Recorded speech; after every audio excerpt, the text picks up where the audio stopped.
여러분 안녕하십니까? 이어서 춘천에서 전해드립니다. 주말 사이 도내에서는 코로나19 확진자 4명이 발생했습니다. 강원도에 따르면 지난 토요일 원주에서 접촉자로 분류된 30대와 80대 여성 2명이 확진됐고 일요일에는 인도에서 입국한 50대 남성이 확진 판정을 받았습니다. 또 지역 내 감염이 없었던 태백에서도 서울 환자와 접촉한 초등학생 1명이 어제 확진 판정을 받았습니다.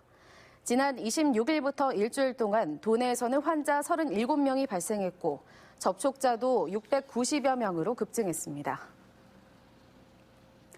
기존 3단계에서 5단계로 재분화된 사회적 거리두기가 오는 7일 토요일부터 적용됩니다. 강원도의 경우 주평균 일일 확진자 수가 10명 미만일 때 생활 속 거리두기인 1단계가 적용되며 일일 평균 10명 이상이 일주일간 이어지는 경우 1.5단계로 격상됩니다. 다만 지자체 상황에 따라 자율적으로 방역 단계 조정과 시행이 가능합니다. 또 거리두기 단계와 관계없이 식당과 카페, 유흥시설, 결혼식장, 체육시설 등에서 마스크 착용과 출입자 명단 관리, 환기와 소독 등 방역 수칙이 의무화됩니다. 사회적 거리두기가 개편 시행됨에 따라 강원도가 1단계 생활방역수칙과 관련해 후속 조치를 추진합니다. 주요 후속 조치로 종전 중위험시설물로 관리됐지만 개편 후 중점관리시설로 재분류된 식당, 카페에 대한 방역조치를 강화합니다.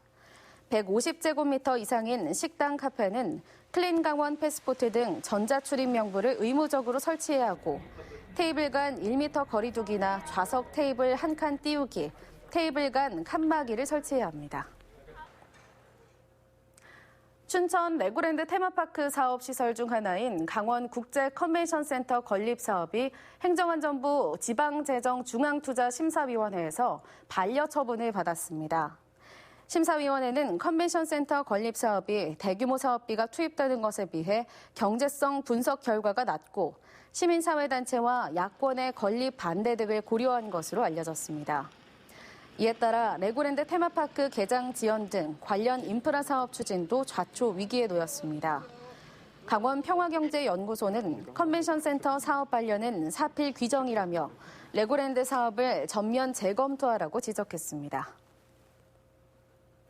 접경 지역에서 아프리카 돼지열병 감염 멧돼지 폐사체가 잇따라 발견됐습니다.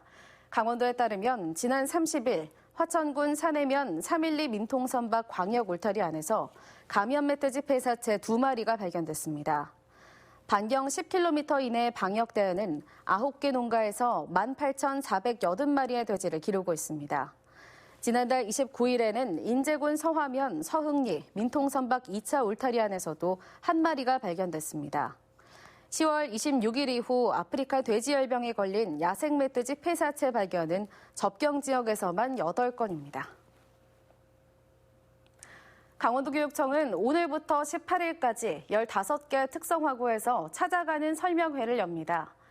2020년 직업계고 학점제 전면 도입을 앞두고 마련된 이번 설명회에서는 학교별로 맞춤형 고교학점제 운영 방법을 제시합니다.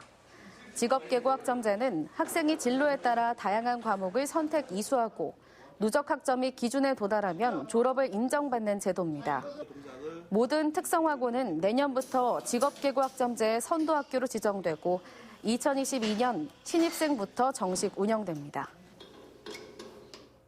제5회 홍천 사과축제가 코로나19로 인해 오는 15일까지 온라인 공간에서 개최되고 있습니다. 홍천군에 따르면 올해 홍천사과 온라인 축제는 코로나19로 지쳐있는 국민의 심신을 달래줄 프로그램을 마련해 홍천사과와 추억을 나누는 축제로 진행됩니다. 이번 축제에는 축제 현장을 담은 사과축제 사진 공모전과 미술 작품전, 경품 이벤트로 홍천사과 사행시, 천년 홍천의 행운, 홍천 구경 인증샷 등이 마련됩니다. 지금까지 춘천에서 전해드렸습니다.